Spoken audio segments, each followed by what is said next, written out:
muito boa noite. Chegamos para a última aula da semana, mais uma semaninha vencida, semana 3, pessoal. Deixa eu contar uma coisa para vocês. Pelos meus cálculos aqui, de organização de semanas e tralá, se vocês chegaram na semana 3, são 3 semanas de 18, certo? Ou seja, vocês já cumpriram quase um pouco mais de 10%, quase 15% do semestre de vocês. Olha como passa rápido, pessoal. Já estamos nos encaminhando aí para 1/4 do semestre. Passa rápido.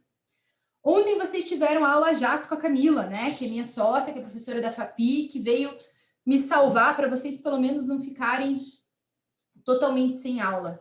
Pedir desculpa sem gravar, né? Vou pedir desculpa agora gravado para ficar no YouTube o meu pedido de desculpas para vocês. Mas realmente foi uma situação emergencial que seguramente não se repetirá. Porque o próximo que ficar preso, ninguém puder ir, gente, eu vou escolher vocês, certo? Aí vai ficar preso, azar dele, ele que lute, né? Já gastamos a ficha do semestre, agora eles que se virem, que não cometam crimes, pois não estarei disponível na quinta-feira à noite. Então, novamente, desculpas. E ela tratou com vocês num tema que é muito importante, que é a lei penal no espaço, no tempo e a interpretação. O que eu preparei para vocês na madruga boladona para que vocês não ficassem sem esse conteúdo comigo, né? Amo a Camila, mas eu sou muito mais simpática, muito mais falante, muito mais sorridente, né? Tô brincando, pessoal. Camila é quietinha, aluna nerds, né? Eu sempre fui da galera do fundão. Eu tenho esse meu jeitão. Eu quis passar o conteúdo para vocês também por mim. Então, hoje vai funcionar em 2 tempos. Primeiro tempo, a gente vai fazer uma revisão de todo o conteúdo que foi dado de uma maneira esquematizada. Se não estiver no AVA ainda para vocês, já está na pastinha, no link do Drive. Então, entrem lá no Drive. Na semana 3 tem um documento chamado Revisando e Consolidando Lei Processual Penal no Espaço e no Tempo, que é um PowerPoint. Na primeira metade da aula, portanto, a gente vai revisar todo o conteúdo de maneira bem tranquila, de maneira bem calma, para ter certeza que vocês entenderam tudo que foi conversado na data de ontem. Na segunda parte da aula, eu preparei slides em que a respostinha aparece magicamente nas questões de concurso e nós vamos novamente fazer questões para vocês entenderem como esse conteúdo é cobrado, tanto na OAB quanto nos concursos. Na manhã, eu não consegui vencer todas as questões, porque o pessoal participou bastante, opinou, a gente foi atrás, fez pesquisa na hora para ver se a questão tinha sido anulada, porque uma das questões, a resposta era meio esquisita, a gente não concordou muito com o conteúdo, fomos atrás ver se a questão tinha sido anulada. Então, a gente fez com bastante tranquilidade as questões e a gente foi até a metade. São 12, a gente fez 6. E o que eu combinei com eles? Para eles responderem as outras questões sozinhos, mesmo porque já está com gabarito. Quando você abre o PowerPoint, você dá uma barra, né, um espaço, abre a questão, você dá outro espaço, ele te dá a resposta. Né? Ele marca ali o X na questão correta. E daí a gente vai tirar dúvidas na próxima terça-feira de manhã, que é quando eu tenho aula com eles, e posso combinar a mesma coisa com vocês. Vamos fazer o máximo de questões que der tempo, o que não der tempo vocês fazem sozinhos, até para vocês terem um diagnóstico de como vocês estão com o conteúdo. Realizadas as questões, na próxima quinta, a gente corrige, conversa e vê onde ficou a dificuldade. Combinado? Então, eu vou pedir um favor para vocês.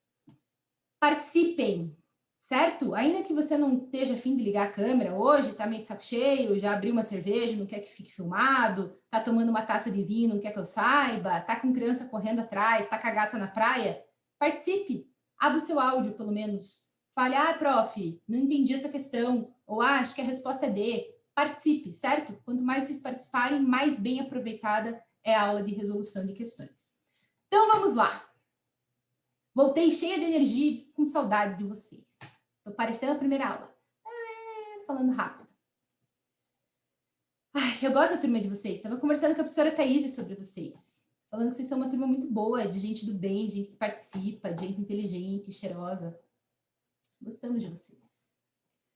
Vamos lá, pessoal, revisando e consolidando o conteúdo de Lei Processual Penal no espaço e no tempo e interpretação da Lei Processual Penal. Vou usar alguns exemplos e vou fazer alguns comentários, que com certeza a Camila não fez, porque ela tem outro estilo de aula e outra visão do conteúdo. E a gente vai, então, conversar com bastante tranquilidade sobre o que foi abordado na aula de ontem. Então, esses slides, pessoal, são uma simplificação dos slides que foram trabalhados ontem, como se fosse um resumo, certo? Que vocês vão usar para estudar esse conteúdo.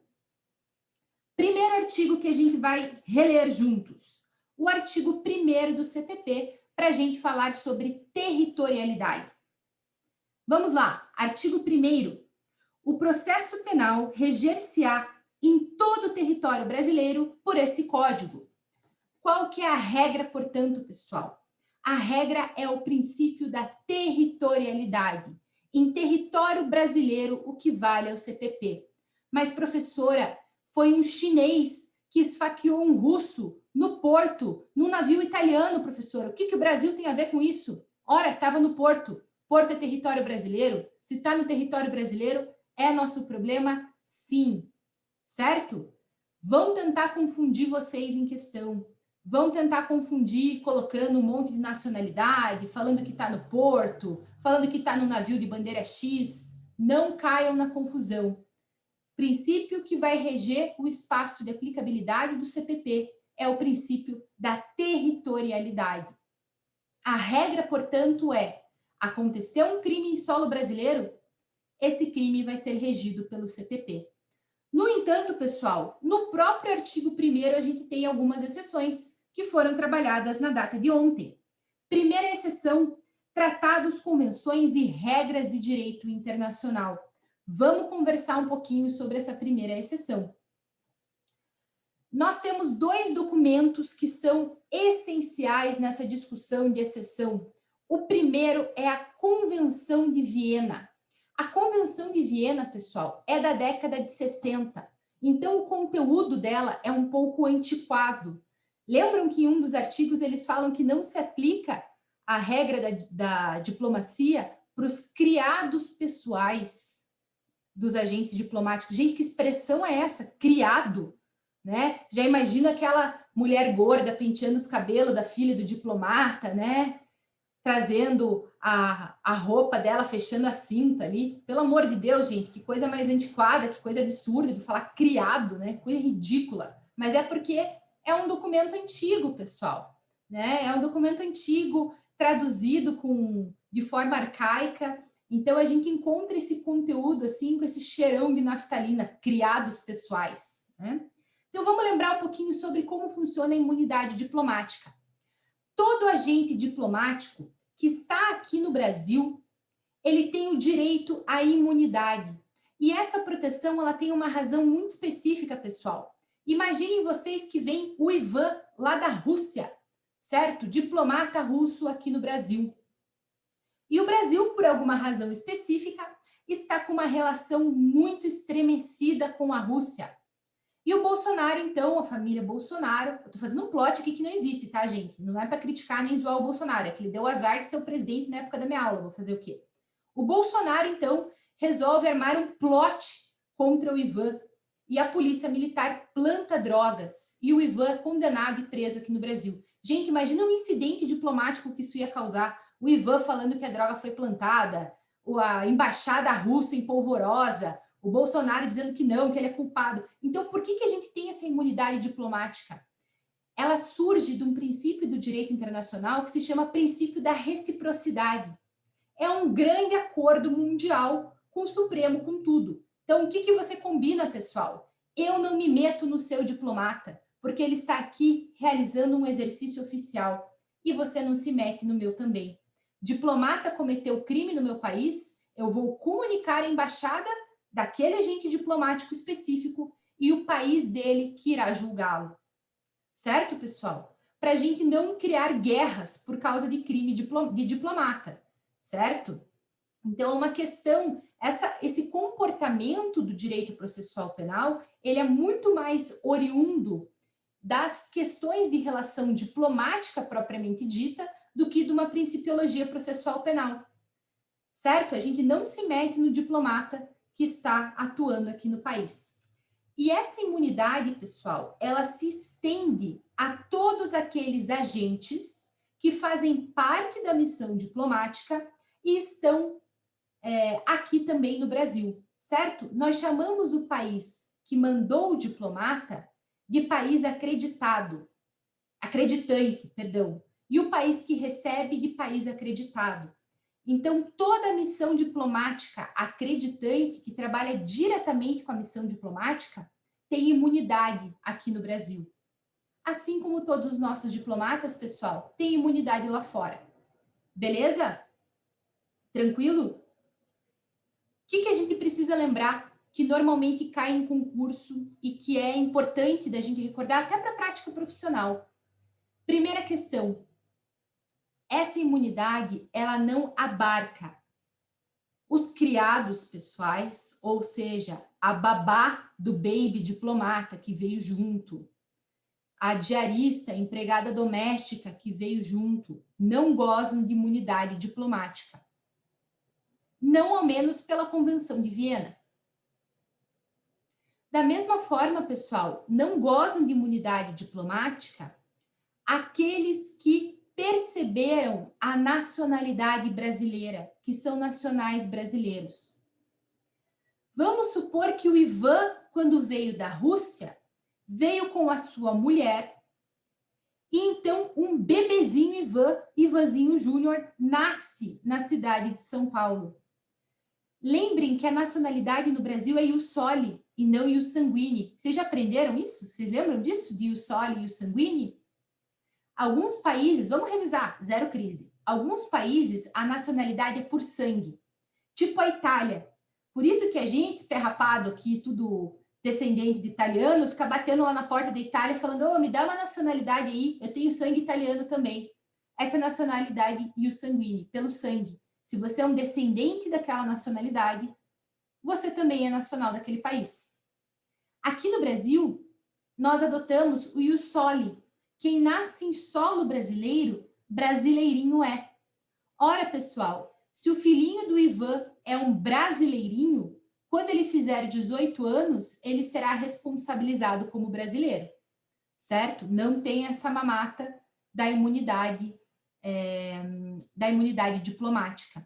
Por que eu estou contando isso para vocês? Porque eu já vi prova de segunda fase de juiz federal tentando passar esse migué, colocando uma criança, filha de diplomata, mas que era nacional brasileira. Quando se torna nacional brasileira ou nasce nacional brasileira, não há que se falar em imunidade diplomática, porque nós não estamos diante de um estrangeiro, certo? Tranquilo com relação à imunidade diplomática? Segunda coisa que eu quero lembrar, a imunidade diplomática, segundo a Convenção de Viena, pode ser renunciada. Vamos lá. Vamos supor, Cauã, que tu se formou em Direito, fez concurso lá no Instituto Rio Branco, passou para ser diplomata. E você vai morar, Cauã, na Holanda, certo? Que é um paizinho meia boca. Tô brincando, é a coisa mais linda desse mundo, gente. Eu não queria ir embora quando eu fui para lá.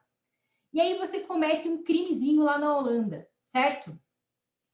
Você pode escolher ficar 4 anos preso na Holanda ou 4 anos no Carandiru, aqui no Brasil. Você abre mão da tua imunidade diplomática, Cauã? Nem se pagasse 1 milhão. Você prefere ficar preso aqui no Carandiru? Não, nem ferrando. Ah, tá, né? Abre mão, né? Fica lá na Holanda. Porra, lá na Holanda você vai ter piscina, computador, certo? Acesso a médico. Dá um Google lá depois, pessoal, nas prisões da Holanda para vocês verem. Às vezes é melhor ficar preso na Holanda que solto aqui, né? Fica a dica aí, tô brincando, pelo amor de Deus, não façam isso. Vocês vão ser tudo deportado aqui pro Brasil.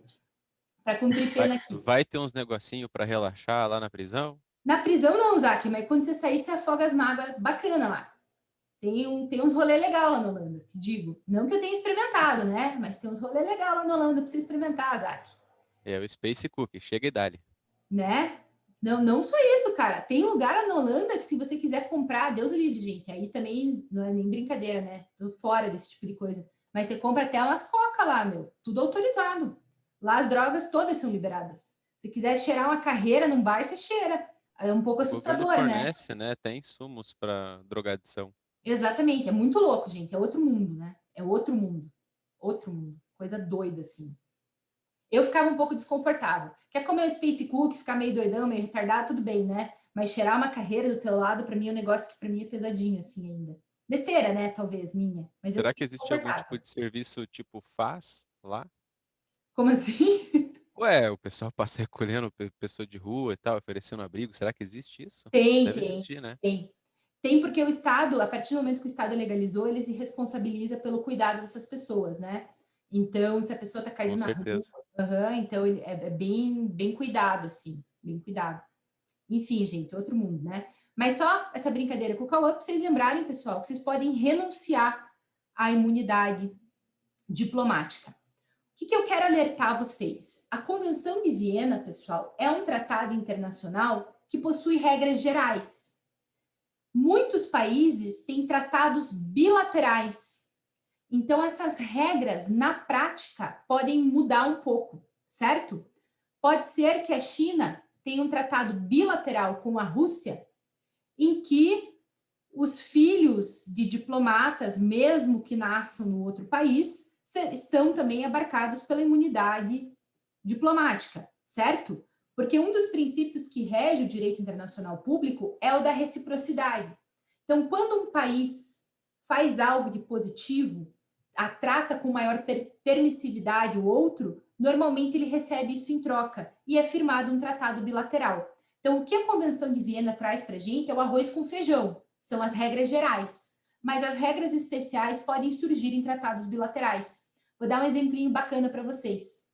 Na matéria de cybercrimes, o Brasil tem tratados de cooperação internacional que tratam de extradição, imunidades, uma série de questões com o Canadá. E tem também com Portugal. E o conteúdo desses tratados de cooperação são totalmente diferentes. Totalmente diferentes. E acrescentam alguns temperinhos, algumas mudanças nas regras gerais do Tratado de Viena.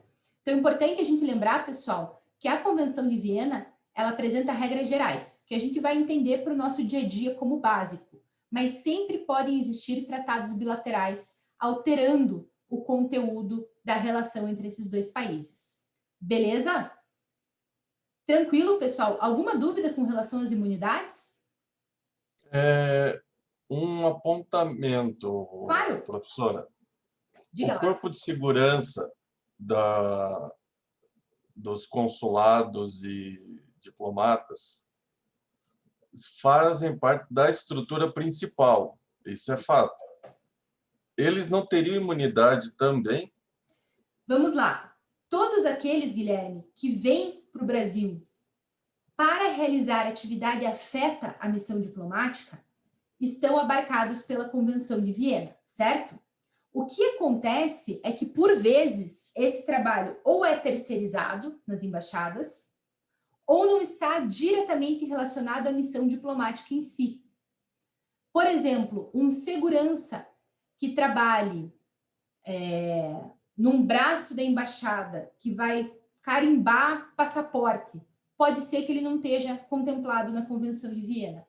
É claro que muito dificilmente uma prova ou um concurso vai entrar em algo tão esmiuçado assim, né? Se ficar claro que ele está trabalhando em missão diplomática oficial e ele não é um criado particular, certo? Você vai considerar ele como abarcado pela Convenção de Viena. Na prática, é sempre mais complexo do que isso. Tá bom, obrigado. Beleza? É sempre mais complexo do que isso. Ah, e me perguntaram de manhã, e esse mito é maravilhoso, né? O mito de que a embaixada é território do país. Quem que aqui já ouviu isso? Ah, e o território da embaixada não é território brasileiro. Isso é mentira, pessoal. Isso é mentira. Se está no território brasileiro, é território brasileiro sim. Por que a gente não invade a embaixada russa? Se tem alguém lá que a gente tem interesse. Para não criar um incidente diplomático, certo? Para não criar uma confusão. Se a embaixada não é segura para o país, talvez a gente rompa as relações diplomáticas com esse país para sempre. Mas não é território do país, pessoal. Isso é uma falácia. Professor, uma curiosidade. Uma dúvida, na verdade. Uma dúvida mais curiosidade, enfim.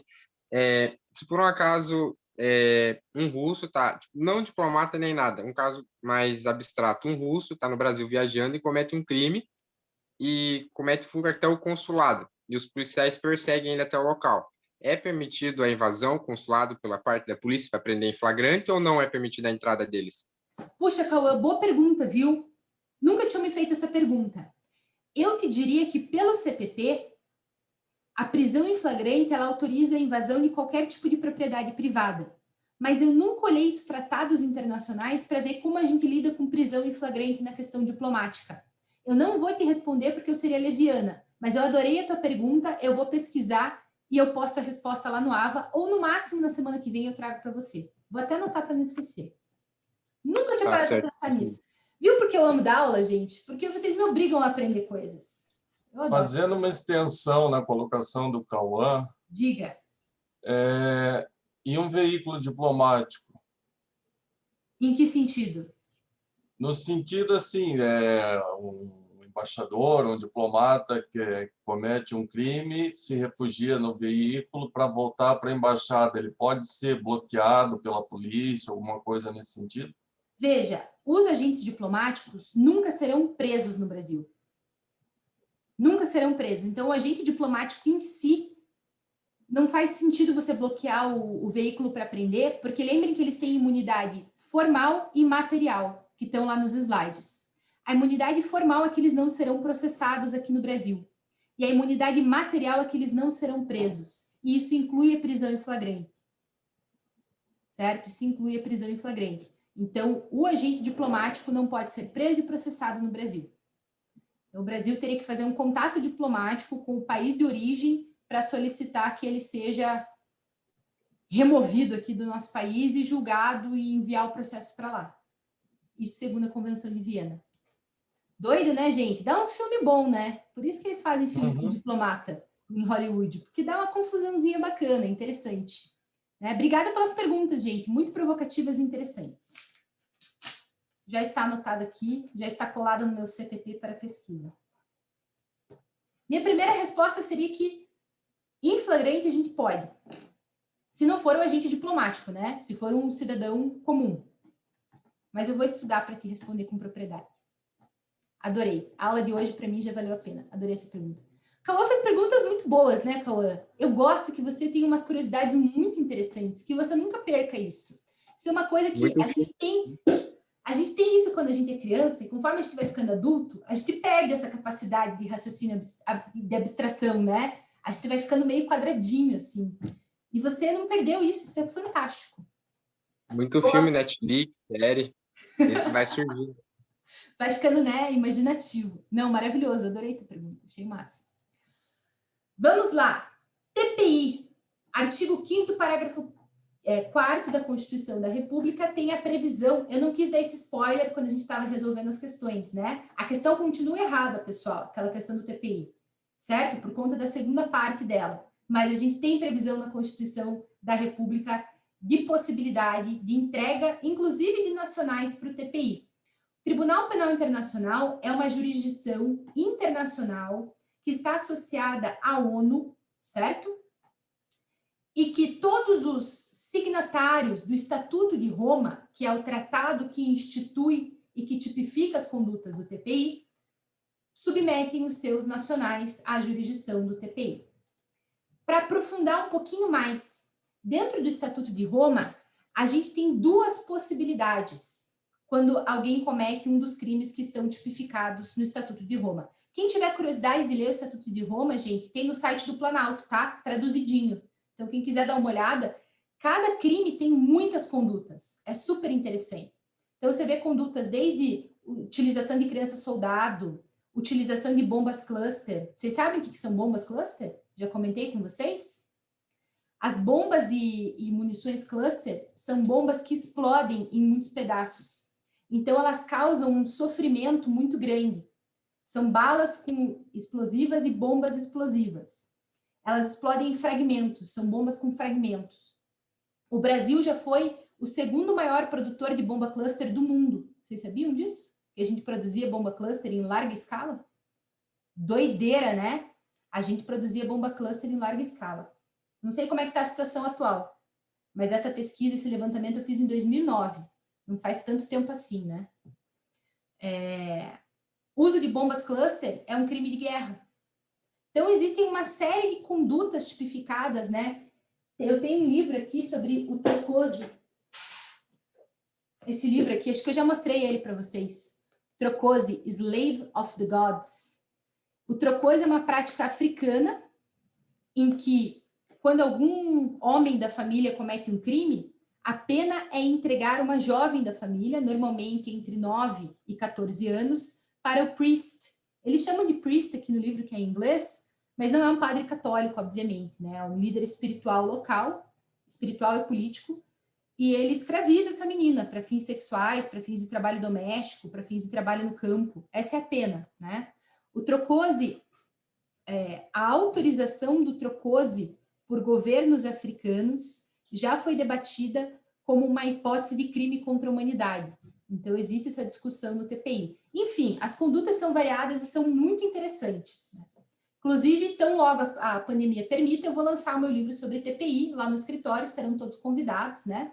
Vou sortear um livro aí para a turma de vocês também. Só preciso que a pandemia deixe para poder imprimir e mandar para mim os livros. Mas é muito, muito, muito interessante. Quais são os crimes? Genocídio, crimes contra a humanidade, crimes de guerra e agressão. O crime de agressão, gente, é a invasão de um país com um bom motivo ou sem nenhum motivo, mas a invasão de uma nação soberana sem a autorização do Conselho de Segurança da ONU, que é o que os Estados Unidos faz todo final de semana, certo? Só que eles não são signatários do Estatuto de Roma. E eles têm sempre bons motivos, motivos democráticos e maravilhosos para invadir nações soberanas, né? Mas eles não pedem autorização no Conselho de Segurança da ONU. Isso seria crime de agressão se eles signatários fossem. Quais são as previsões, então, do TPI? No Código de Processo Penal do TPI, eles dão duas possibilidades para o país que é signatário. Julgar o nacional que cometeu os crimes dentro de uma estrutura nacional, à luz do TPI. Então, por exemplo, o STJ, o STF, a Justiça Federal, se emparelhar e fazer o julgamento conforme o TPI, ou a extradição do nacional para a Haia, que fica na Holanda, para que ele seja julgado no Tribunal Penal Internacional. Certo? Uma discussão bastante interessante. Recentemente, o professor Fawkes, Rodrigo Fawkes, conseguiu autorização para ser um dos advogados que atua no Tribunal Penal Internacional. Ele é aqui de Curitiba. É muito difícil conseguir essa autorização. Então, ficamos todos muito orgulhosos, porque advogar no TPI é bem maneiro. Claro que você vai proteger um pessoal que, né, cometeu, em tese, crimes, assim, bastante abjetos, mas a matéria é extremamente interessante. Tranquilo com relação ao TPI, pessoal? Nenhuma dúvida? Se tiver alguma dúvida, me interrompam. Se tiver dúvida para a aula que vem, estamos juntos. Outras hipóteses, pessoal. O impeachment, que é um julgamento político e que, portanto, não segue o Código de Processo Penal, certo? Por que eu digo para vocês que é uma besteira falar que a Dilma sofreu um golpe de Estado? Ela pode ter sofrido um golpe no sentido de sacanagem, né? Porque o vice dela sacaneou. Então, ela tomou uma puxada de tapete política, sinistra, né? Mas por que a gente não fala em golpe de Estado? Porque o impeachment é um julgamento político. Então, o pessoal pode subir lá, chacoalhar a camiseta e gritar: pelo meu cachorro Godofredo, pela minha tia Mirtz, pelos meus filhos João Alberto e Maria Augusta, né? E dar um motivo merda e fazer o impeachment, porque o julgamento é político. Ele não precisa fazer uma fundamentação, um juízo de cognição, igual a gente tem no Código de Processo Penal. É um julgamento político. Né? O que tem de esquisito no impeachment da Dilma? Tem as consequências do impeachment, certo? E as consequências do impeachment. E, bom, dentre as consequências do impeachment está a inelegibilidade. E no julgamento da Dilma, eles aplicaram a perda do mandato, mas não aplicaram a inelegibilidade. Então, foi um meio impeachment, né? Isso não tem previsão, não existe. Isso foi combinado, provavelmente, né? Tipo, ó, engula o impeachment que a gente vai avaliar, vai aliviar a tua inelegibilidade e tal. Sei lá, tô aqui conjecturando, não faço a mínima ideia e nunca vamos fazer. Nunca vamos saber o que aconteceu. Mas a minha crítica ao impeachment da Dilma é que não esperaram, né, concluir que não houve crime de responsabilidade, que foi a conclusão técnica, apesar disso não interessar, porque é um julgamento político, então, independente da conclusão técnica, poderia ser feito impeachment, e terem aplicado esse meio impeachment nela. Né? Se é para fazer impeachment, faz o impeachment direito, não faz o meio impeachment. Meio impeachment não tem. Né? Mistérios da meia-noite, pessoal. Não sabemos o que aconteceu, o que foi combinado. Nunca vamos saber, né? Beleza, pessoal? Processos de competência da Justiça Militar, exceção porque tem um Código de Processo Penal Militar. E processos de leis especiais. Rito de drogas tem um processo próprio, que não está previsto no CPP, está previsto na Lei de Drogas. Rito de Maria da Penha também tem um processo próprio, que não está previsto no CPP, está previsto na Lei Maria da Penha. Beleza? Para a gente consolidar aqui o princípio da territorialidade, o que é território brasileiro? Vamos trazer imagens do comandante Hamilton, imagens aéreas. Olha lá que bonitinho, pessoal. Está lá o nosso Brasilzinho fofo, com as 12 milhas náuticas a partir dos nossos territórios, né? Então, fica esse contorninho aqui bacana em todo o litoral brasileiro. E nas nossas ilhas, Ilha de Trindade e Martim Vaz, Atol das Rocas, Fernando de Noronha, que quero muito visitar, mas veio a pandemia, não pude desfilar lá em Fernando de Noronha, e Penedos de São Pedro e São Paulo. Então, olhem lá que bacana que é o nosso marzinho territorial. Todo mundo que está aqui dentro, pessoal, à exceção os diplomatas, os casos de impeachment e as leis especiais, serão julgados pelo nosso CPP. Certo? O que está incluso aqui ainda, mas que infelizmente a tecnologia 2D do computador não me permite? O espaço aéreo, certo? Então, assim, imaginem o espaço aéreo sobre esse espaço físico. Inclusive o espaço aéreo sobre o mar territorial, certo? O espaço aéreo sobre o mar territorial também é território brasileiro. Tranquilo, gente? Alguma dúvida com relação ao princípio da territorialidade? Já vamos ver se vocês aprenderam respondendo questão. Vai dar tempo, em nome de Jesus. Artigo 2 do CPP, Lei Processual Penal no tempo. Vamos revisar. 2 não, né? Segundo, professora. Ah, por que eu não falei do inciso 4º e do inciso 5º, pessoal? Que está lá no artigo 1º? Porque não tem mais aplicabilidade, certo? Esse tribunal especial aqui não existe mais. Processo por crime de imprensa, também não existe mais essa competência, foi afastada pela DPF número 130, que trata da liberdade de imprensa. Certo, meus amores? Por isso que não falei do inciso 4º e do inciso 5º. Esses já não existem mais. Artigo 2º. A lei processual penal aplicar-se-á desde logo. Desde logo, desde logo, desde logo. É a mais benéfica, pessoal? Não. É a lei que estava em vigor ano passado? Não. É desde logo. Entrou em vigor hoje e já está aplicando, pessoal. Desde logo. Guardem esse desde logo. Sem prejuízo da validade dos atos anteriormente realizados sob a vigência da lei anterior. Então, pessoal, a lei processual penal entrou em vigor a alteração, ela já está vigente. Isso significa, pessoal, que o que eu fiz ontem, com a lei que estava vigente ontem, está invalidado? Não, pessoal, porque tempus regit actum. O tempo rege o ato. Para você ver a validade legal, a legalidade de um ato processual, você vai olhar para a lei processual penal que estava vigente naquele momento, certo? Se ontem existia o recurso, o protesto por novo júri, e eu recorri, está válido o recurso. Ontem existia, eu recorri enquanto o recurso existia. Se ontem eu pratiquei o crime e o recurso existia, mas o meu júri foi daqui a 2 anos, quando o recurso não existia mais, tempus regit actum. Na hora que eu for entrar com o recurso, se ele não existe, eu não posso mais entrar com aquele recurso. Certo? Se hoje não existe citação por hora certa, não pode oficial de justiça citar por hora certa. Se amanhã a citação por hora certa é válida no processo penal, amanhã eu posso citar por hora certa. Tempus regit actum. O tempo do ato vai reger a sua legalidade. Não importa se a nova lei é favorável, se é prejudicial, se eu perdi um direito de recurso, não me interessa, pessoal. O que me interessa é o momento da prática do ato. Beleza? De acordo com esse princípio, pessoal, novos dispositivos processuais podem ser aplicados a crimes praticados antes da sua entrada em vigor. O que se leva em conta é a data da realização do ato e não a data da infração penal. Aí você diz para mim, mas professora, pelo amor de Deus, quando eu esfaqueei Margarete, eu tinha o protesto por novo júri.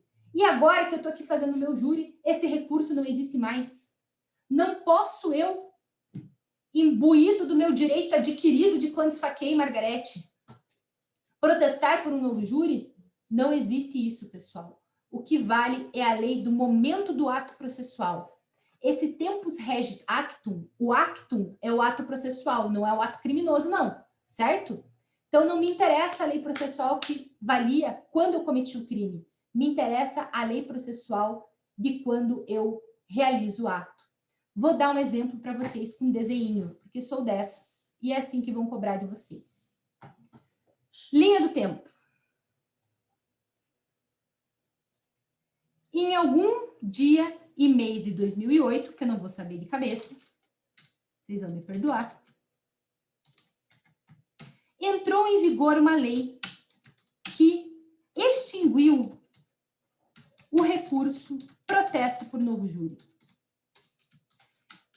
que era um recurso cabível para todos aqueles que tinham uma pena no momento do júri maior que 20 anos. Certo, pessoal? Em algum dia de 2008, que eu não sei de cabeça, essa lei entrou em vigor. Vamos supor que no dia 17 de janeiro de 2009, opa, tem que ser antes, de 2006, eu cometo um homicídio. Rolou a instrução. Depois da instrução, rolou a pronúncia. E nesse dia aqui, ó, um dia antes, o dia XX-1 do mês XX de 2008. Olha que desatas que eu sou, gente. Estou colocando fórmulas aqui super complexas na nossa aula. Acontece o meu júri. E eu pego, gente, 22 anos pelo meu homicídio. Certo? Nesse dia, pessoal, eu posso recorrer com o protesto por novo júri?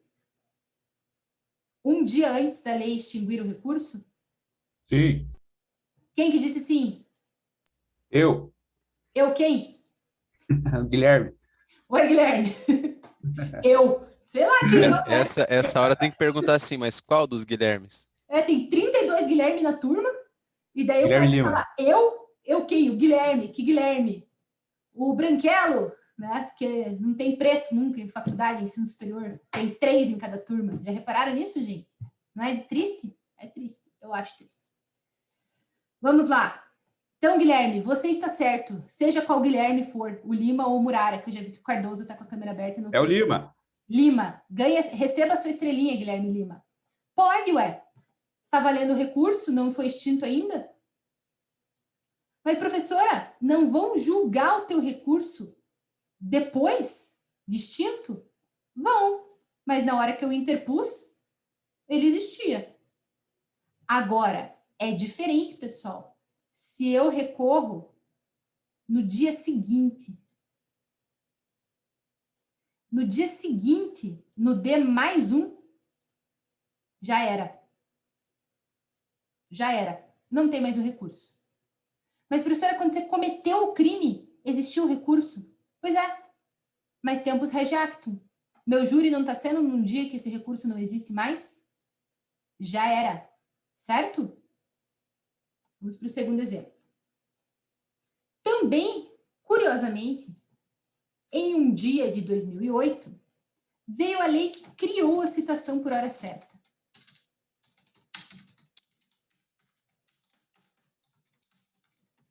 Certo?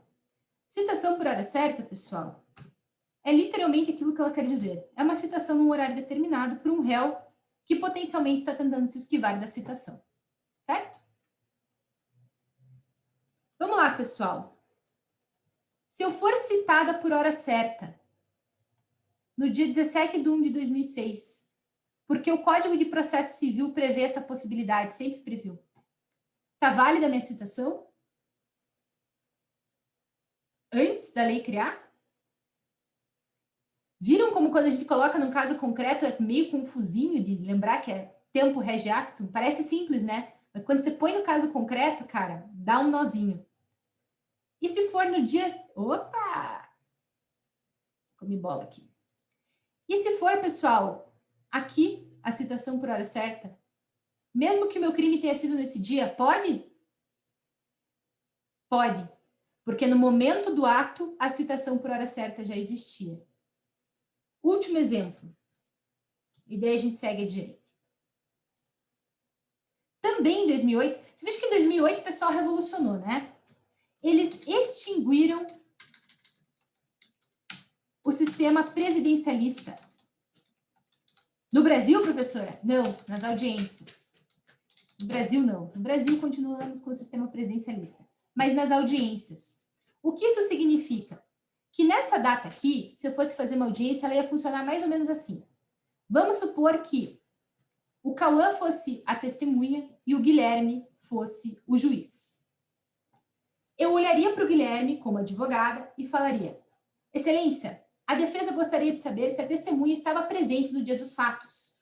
O Guilherme vai olhar para o Cauã e vai falar: o senhor estava presente no dia dos fatos? E o Cauã vai responder.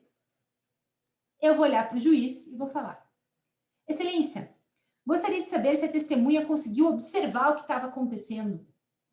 O senhor conseguiu observar o que estava acontecendo? Vocês estão entendendo, gente? Sabe aquele meme da Kim Kardashian, do programa dela, Keeping Up with the Kardashians, que tira sarro, que ela fala: eu estava à tarde em casa e fiquei extremamente entediada. Daí aparece a irmã dela falando: a Kim disse que estava entediada. Sabe esse meme da internet? Quem não conhece esse meme, gente, é um clássico, tá? Não tem culpa se vocês são desatualizados. Era tipo assim a audiência criminal. Era uma repetição sem fim da mesma pergunta, porque a gente tinha um sistema presidencialista. Aí decidiram extinguir, porque era uma burrice, certo? Se o juiz vê alguma pergunta que está achacando a testemunha, que é inconveniente, que é ilegal, sei lá, o que ele vai fazer? Doutor, por gentileza, essa pergunta não é pertinente aos autos. Não precisa passar por ele para ele decidir, certo? Na hora ele interrompe o advogado se for muito necessário. Senão o advogado pode tranquilamente, você olhar para o Cauã e falar: boa tarde, senhor Cauã. O senhor estava presente no dia dos fatos? De onde o senhor estava? O senhor podia observar? Veja, poupei aí, gente, uma boa quantia de tempo, certo? Fazendo a pergunta direto.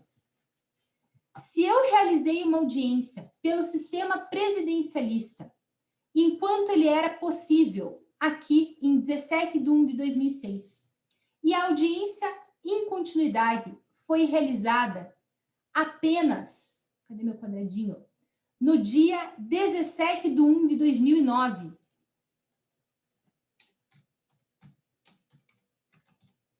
Pessoal, como que eu vou fazer essa audiência aqui? Perguntando tudo para o juiz, certo?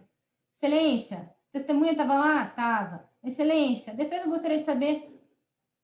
Lá em 7/1/2009, no mesmo processo, eu vou perguntar direto para a testemunha. Pergunto para vocês, esses atos aqui, pensem antes de responder, tá? Esses atos aqui são válidos?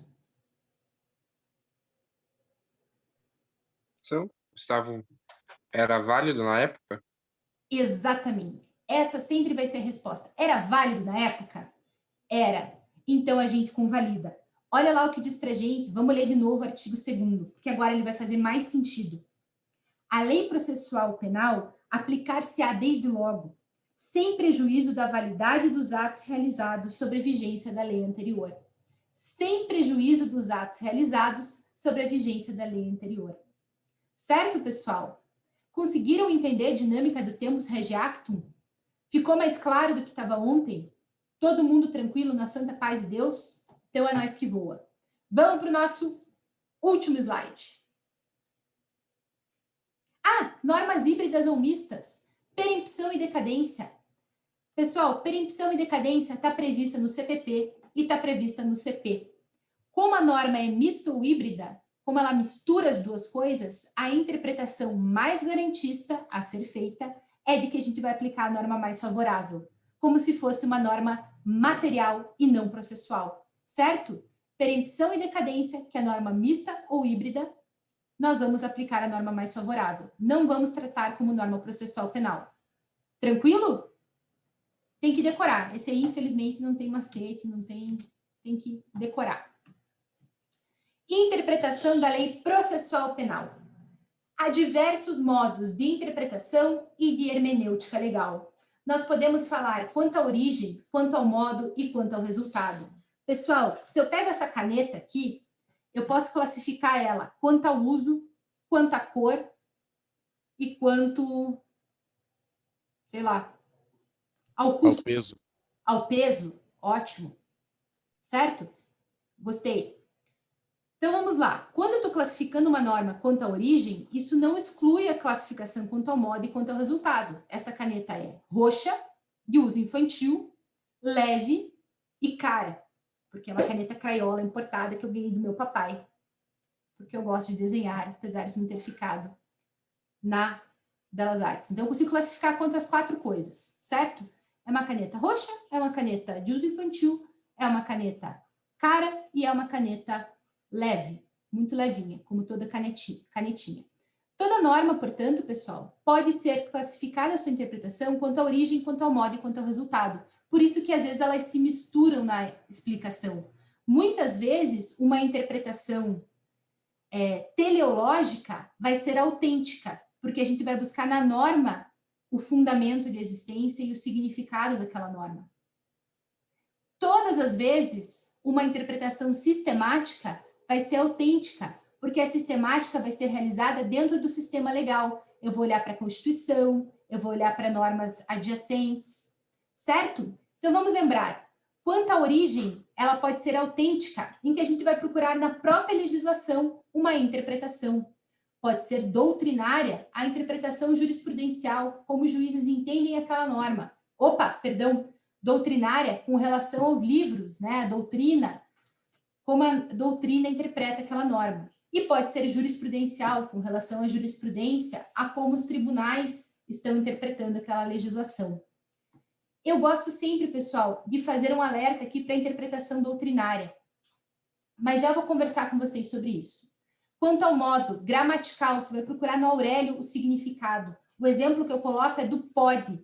O pode é um conectivo, é um termo que nos dá a ideia de escolha, certo? O juiz pode ou não pode. Então, a gente já vai interpretar como uma alternativa. Essa é a interpretação gramatical. Teleológica, com relação às origens, ao intuito legis. Histórica, com relação ao momento histórico em que aquela norma foi construída, o que queria se dizer naquela época, qual era a intenção da norma. Muitas vezes a interpretação histórica e a teleológica caminham lado a lado. E sistemática, sempre comparando com as outras legislações, o que se quis dizer com relação ao termo casa ou funcionário público na Constituição Federal, que a gente pode aproveitar dentro da normativa processual penal e penal material. Quanto ao resultado, pode ser declarativa, e daí a gente conclui que a norma diz exatamente aquilo que ela gostaria de dizer. Restritiva, a norma disse mais do que gostaria e nós vamos restringir a interpretação. E extensiva, que é abranger, colocar mais hipóteses naquela interpretação inicial. 2 apontamentos. Primeiro, quanto à origem jurisprudencial e segundo, quanto ao resultado extensiva. Quanto à origem jurisprudencial e doutrinária também, né? Pessoal, quem que são os doutrinadores que nós temos em direito penal e processo penal? Qual que é o perfil desse cara? Quantos anos ele tem? 45, 50 anos. Qual que é o gênero dele? Masculino. Qual que é a cor de pele dele? Normalmente é um cara branco, caucasiano, certo? Eu faço esse alerta para vocês porque eu acho que é uma reflexão interessante a gente parar para pensar que todos esses doutrinadores falam do mesmo locus social, certo? Então, a interpretação normativa que eles fazem é sempre muito parecida. E, se fosse eu a ter dado aula ontem, eu teria dado o seguinte exemplo. Vocês lembram de uma menina que estava no ônibus e um cara ejaculou no ombro dela? E daí virou uma discussão gigante se aquilo era estupro ou não? Essa discussão, se era estupro ou não, perpassou pela Nossa, gaguejei aqui, pela interpretação do termo violência. Porque a lei não diz pra gente o que é violência no estupro.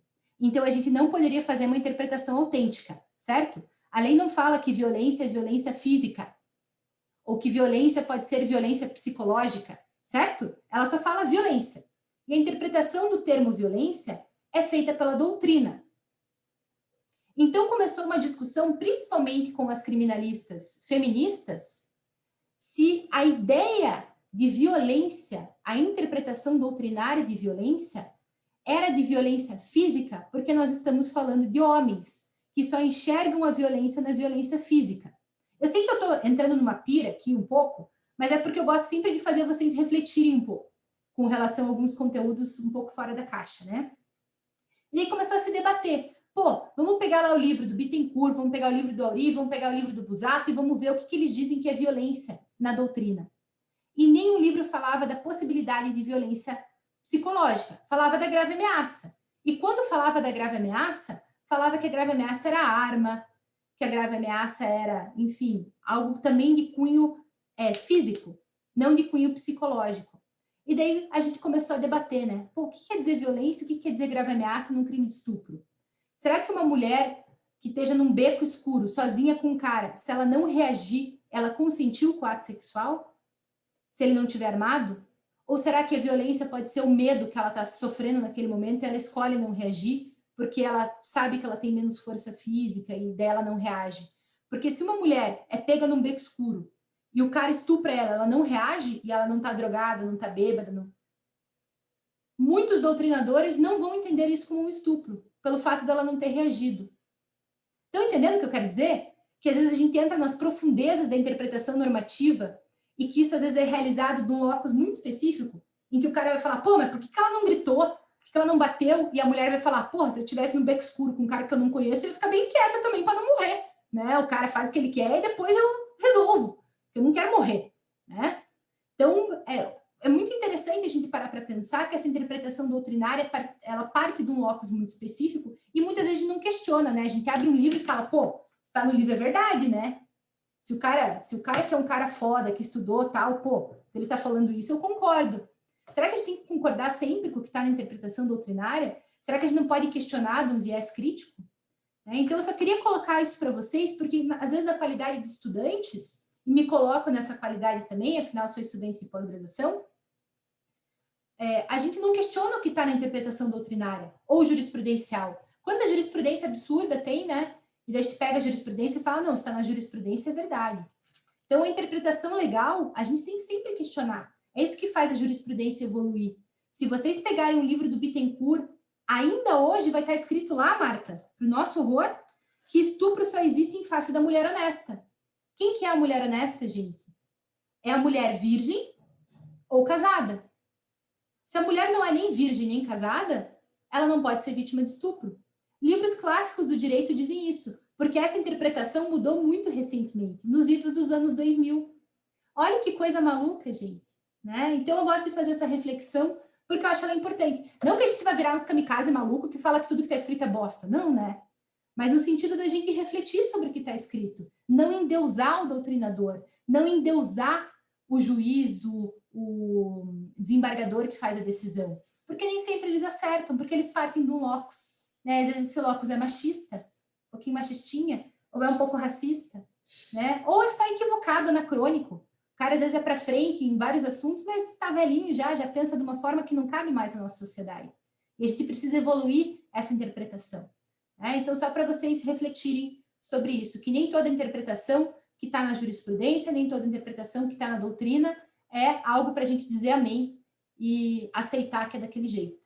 A gente tem que sempre questionar, buscar outros doutrinadores críticos e ver se aquela reflexão que está naquele livro faz sentido mesmo para a gente. Certo? Outra coisa que eu ia falar era sobre quanto ao resultado e a questão do resultado extensivo. Olhem lá que interessante, pessoal. No direito penal, a gente aprende o princípio da legalidade estrita, em que a gente não pode, já que dou a palavra, Cauã, em que a gente não pode estender a interpretação da lei penal material em nenhuma hipótese. e que, se a gente for fazer analogia, é sempre em bonum partem. É isso que a gente aprende no direito penal, certo? É diferente no processo penal. No processo penal, a gente admite a interpretação extensiva e a gente admite a integração analógica, inclusive com analogias em malum partem. Opa, spoiler. Em malum partem, certo? Putz, mas essa interpretação analógica no processo penal vai diminuir o prazo do cara. Não interessa. Se for uma interpretação analógica com fundamentos, ainda que seja em malum partem, ela está valendo. E o que a gente vai usar, pessoal? Para interpretar, já conversamos, né? Para interpretar tem que estar lá. Você vai interpretar algo que existe. A integração da norma é quando não há a normativa que dá conta daquele tema. E daí você precisa complementar. Como que a gente complementa a norma processual penal no Brasil? Com analogia, inclusive em malum partem, com costumes, que são práticas reiteradas judiciais. E um exemplo é abrir vistas às partes quando não localizadas as testemunhas. Então, não localizaram as testemunhas de defesa. Não tem um rito no processo penal do que fazer quando não se localiza. O que se convencionou e se aplica em todos os tribunais e varas criminais brasileiras? Abre vistas à parte para se manifestar. Isso é um costume que decorre da ampla defesa, que decorre de princípios, certo? A terceira forma de integrar a norma é pelos princípios gerais do direito. Está feita a revisão de tudo que foi conversado ontem. Eu espero que vocês não tenham dúvidas. Alguém tem alguma dúvida, pessoal, sobre essa matéria? Foi boa a revisão? Estão se sentindo melhores? Mais legal. Deu trabalho fazer essa revisão, viu, gente? Sem contar que eu tenho que falar assim, gol! Diga, Cauã. Você está com a mão levantada sem querer ou de propósito? Diga lá. Peraí, deixa eu desativar aqui. Professora, uma dúvida que a professora falou em relação, tipo, à jurisprudência dos doutrinadores estarem, tipo, defasados referente a alguns assuntos. Há essa possibilidade do advogado em si trazer, não, como é que eu vou específica do direito, mas, tipo, em um caso abstrato de, que nem a professora falou, violência à mulher. Tem-se, tipo, na área da psicologia, algum sobre isso, que é violência e... Claro. Claro. Cauã, você está travando um pouco, mas eu entendi a tua pergunta. A possibilidade de eu juntar a psicologia para colocar de lado ou usar a violência. É só para mim que ele está travando ou para vocês também? Cauã, você está meio travado. Para mim também. Está meio travado. Cauã, você travou um pouquinho, mas eu entendi o que você quer falar, tá? Então, eu vou tentar te responder, e se eu não responder exatamente o que você perguntou, você me avisa. Mas, pelo que eu entendi, é o seguinte. Você reconheceu, você falou, beleza, alguns livros podem estar defasados na área do direito e tal. A gente pode trazer outras especialidades enquanto advogados, outras compreensões da área da psicologia, da área da sociologia, para realizar uma integração, para pedir nas nossas peças, na nossa advocacia, que essas outras ciências sejam ouvidas? Sem dúvida, Cauã. Sem dúvida. Isso. E a boa advocacia faz isso. Quantas vezes a gente vai buscar conceitos na psicologia, conceitos na medicina legal, né? Conceitos até de contabilidade, às vezes você está trabalhando com crime econômico, o cara do direito não manja. Você vai lá conversar com um contador, vai pedir para ele olhar para o processo e trazer as teorias contábeis para mostrar que aquele cálculo contábil está correto, né? Só não foi feito do jeito que o judiciário está acostumado, mas está correto também, né? Então, é muito rico e muito importante que na advocacia a gente traga outras áreas para dialogar com o direito. E isso é feito dentro do espaço acadêmico também, com primor, né? Então, se de repente você não achou um livro que trata daquele tema dentro dos livros clássicos do direito penal e do processo penal, procure livros dissidentes, livros críticos, né? Então, a gente tem livros, por exemplo, de criminólogas, criminologia feminista, super interessante, vai tratar dos crimes sexuais, vai tratar da mulher ré, de uma série de questões super ricas com viés sociológico crítico. Você pode ler e não concordar, mas, putz, é tão legal você ler e conhecer, vale tão a pena você ir atrás de teorias críticas, porque você se surpreende às vezes, né? Por isso que eu gosto sempre de falar para vocês, esse texto aqui é do Juarez Cirino. Juarez Cirino é um autor crítico, é advogado, é de esquerda, é abolicionista. Essa é a posição dele. esse conceito aqui é do Capês. O Capês é conservador, tem uma postura mais punitivista, é um cara mais quadrado, que está mais à direita na política. É importante a gente ler autores que têm opiniões diferentes, posicionamentos políticos diferentes, comportamentos sociais diferentes. Primeiro, porque isso enriquece o nosso aprendizado absurdamente e dá autonomia intelectual para a gente. Porque quando a gente lê diversos espectros, a gente fala, pô, concordei mais com esse cara, me identifiquei com ele, achei que faz sentido o que ele está falando, achei que tem falha aqui e ali. E você constrói um pensamento próprio. Você não vira um repetidor de um autor X, porque o teu professor gosta daquele autor X.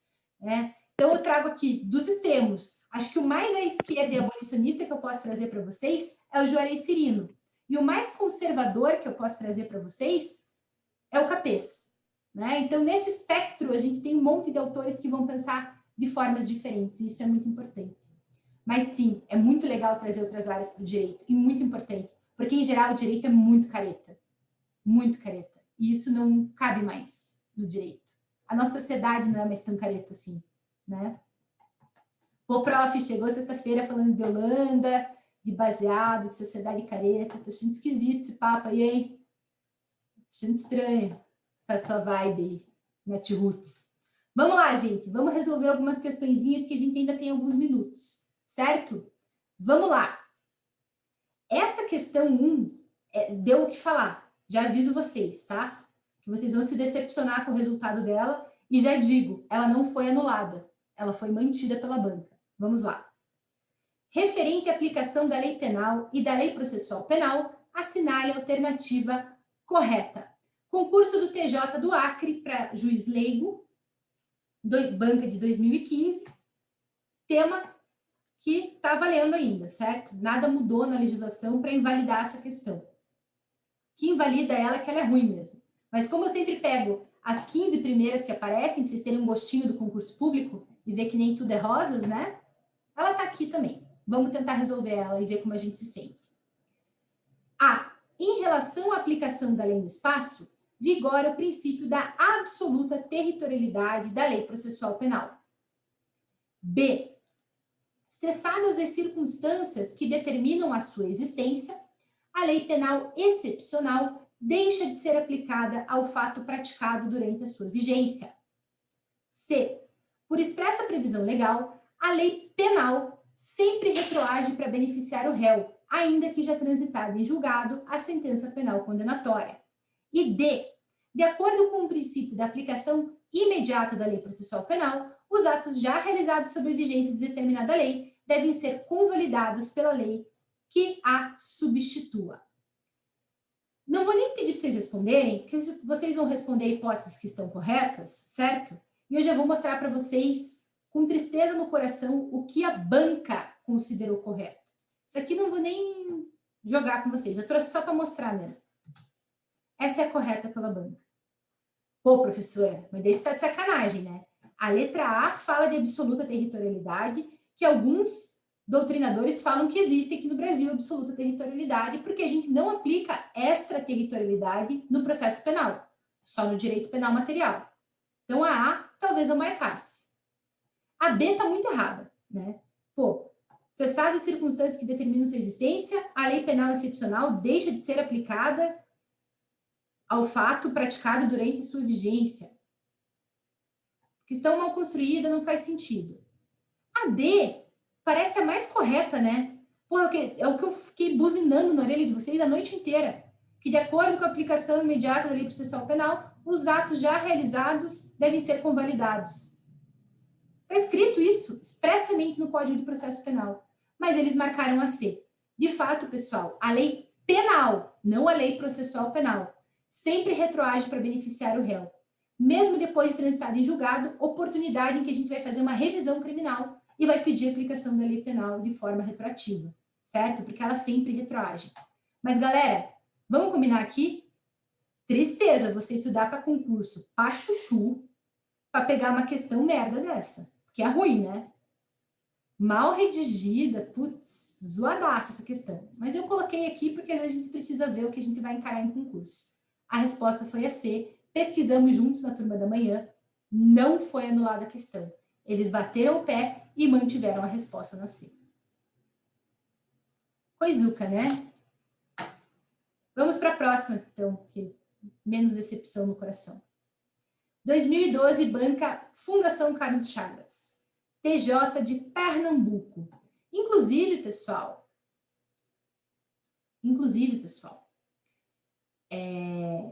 Pernambuco é um dos melhores estados para vocês fazerem concurso, tá? Vamos lembrar que é um estado bem pequenininho, que tem praia.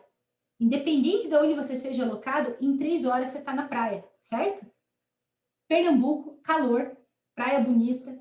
Fica a dica para vocês. Professora, absoluta territorialidade da lei não vai de encontro ao que você disse quanto aos diplomatas? Guilherme, o que dizem os doutrinadores que defendem a absoluta territorialidade da lei?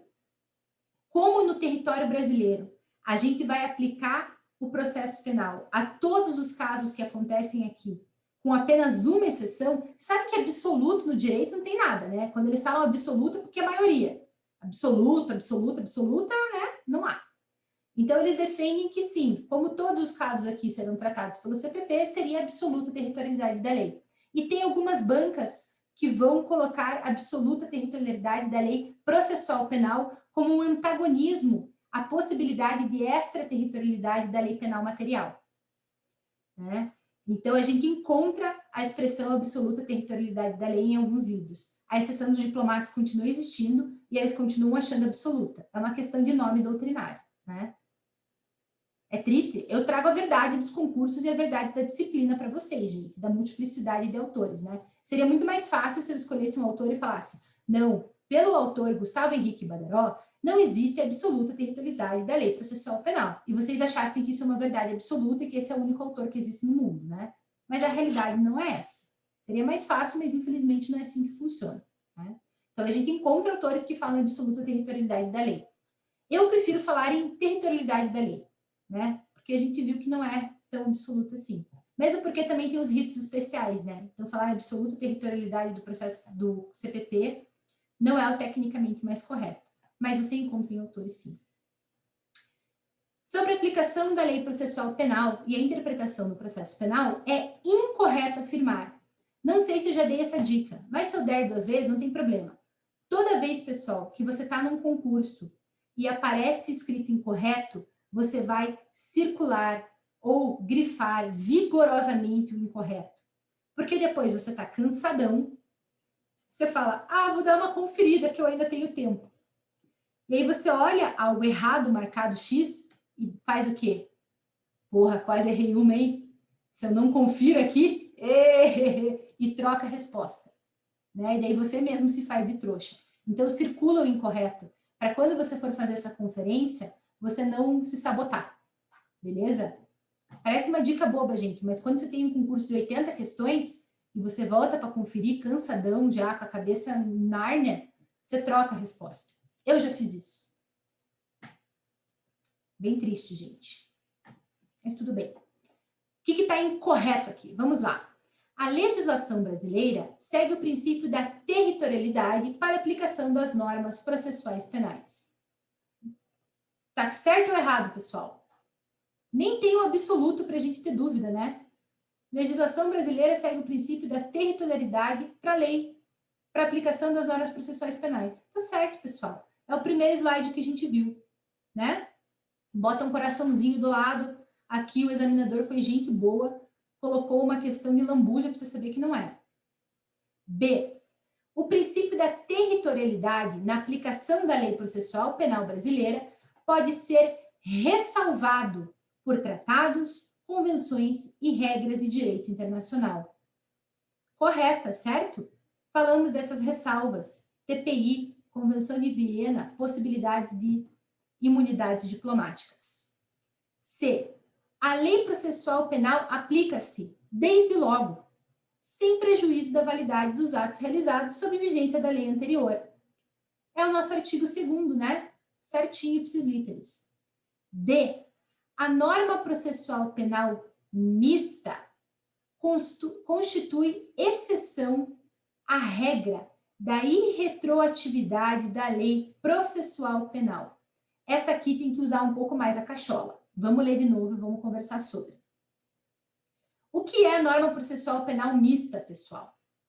É aquela norma que tem características e previsão no Código Penal, no Código de Processo Penal. Então, ela tem características processuais e características materiais.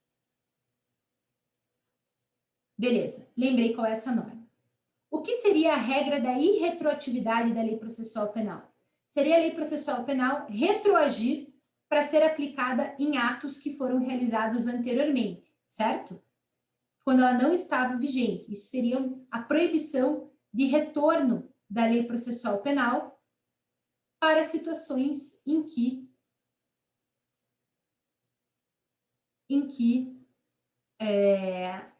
aquela lei não for aplicada porque ela não estava vigente ainda. Pessoal, se eu falei para vocês que em norma híbrida ou mista nós vamos aplicar a lei mais benéfica, como se norma penal fosse, ela pode retroagir para beneficiar o réu, a norma processual penal mista?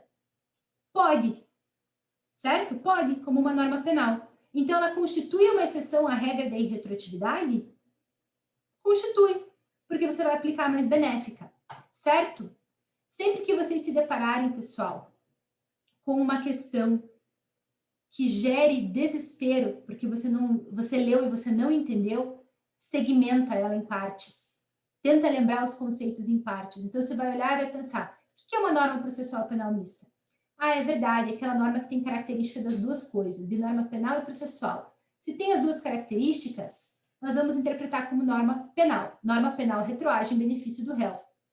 Se a norma processual penal não pode retroagir e essa pode, ela é uma exceção à irretroatividade, então ela está correta. Respira e lê a questão em partes, que isso vai te ajudar a compreender de uma forma mais assertiva, certo? Sem desespero, sem desespero. Vamos ler aí. No processo penal, assim como no direito penal, é sempre admitida interpretação extensiva e a aplicação analógica. Pessoal, no processo penal pode, né? A interpretação extensiva e a aplicação analógica. No direito penal pode? Não, né? Não pode. Então é aí que está errado. Alguma dúvida nessa questão, pessoal? Alguma dúvida que vocês gostariam de tirar? Guilhermes, Cauã, Daniel, Zac, João. Só tem macho nessa turma? Além da Marta e da Gabi? Da Bruna, Amanda, Paola. Ah, só estava na outra folha. Que susto, gente. Minhas turmas são todas paritárias. Muito difícil ter mais homem. Faculdade de Direito da mulherada agora. Tudo nosso. Letra E, pessoal. Certo? Parecia difícil, mas dá para fazer, né? Vamos fazer uma última antes de cestar? Professora, já cestei faz tempo. Tô aqui enchendo a cara, você nem tá vendo. Vamos lá. Fechei a câmera porque... 3. Quanto à aplicação da lei processual penal no espaço, é correto afirmar. Concurso de Tribunal de Contas, gente. Tribunal de Contas é um concurso ótimo, hein? Só não deve ser ótimo no Rio de Janeiro. Mas tudo bem, vamos lá. Quanto à aplicação da lei processual penal no espaço, é correto afirmar. A. Orienta-se pelas mesmas regras da aplicação da lei penal no espaço. Pessoal, lembrem que na lei penal vocês aprenderam a extraterritorialidade, vocês aprenderam um monte de normas que não existem no processo penal. Então, a letra A está errada. B. Aplica-se o princípio da extraterritorialidade no processo penal, quando o crime ocorre no exterior. Galera, nunca falei em extraterritorialidade para vocês. Não tem extraterritorialidade no processo penal. Aplica-se o princípio da territorialidade pelo CPP. A letra B também errada. C. Quando a autoridade judiciária brasileira cumpre uma carta rogatória, aplica a lei do Estado rogante. Isso vocês aprenderam em direito penal. Vamos lá, vamos tentar lembrar, gente. O Estado rogante é o Estado que solicita a carta rogatória, certo? Então, se nós estamos no Brasil e o Chile manda uma carta rogatória, o Chile é o Estado rogante e o Brasil é o Estado rogado. Beleza? Conseguiram lembrar mais ou menos disso? Quando a gente está cumprindo uma rogatória, a gente cumpre de acordo com a lei do Estado rogado. não do Estado rogante. Aqui no Brasil, a gente cumpre as rogatórias de acordo com a nossa lei, não de acordo com o Estado rogado. É claro, pessoal, que, por exemplo, em matéria de cybercrimes, a gente tem acordos, tratados bilaterais para a prova não ser inutilizada lá fora, certo? Então, a gente tem alguns detalhes que na prática acontecem, mas a regra geral é, aplicamos sempre o CPP aqui no Brasil. Está produzindo prova, aplica o CPP. Estado rogante, não do Estado rogado. Perdão, do Estado rogado, não do Estado rogante. Me confundi aqui. Do rogado, da onde estamos. D.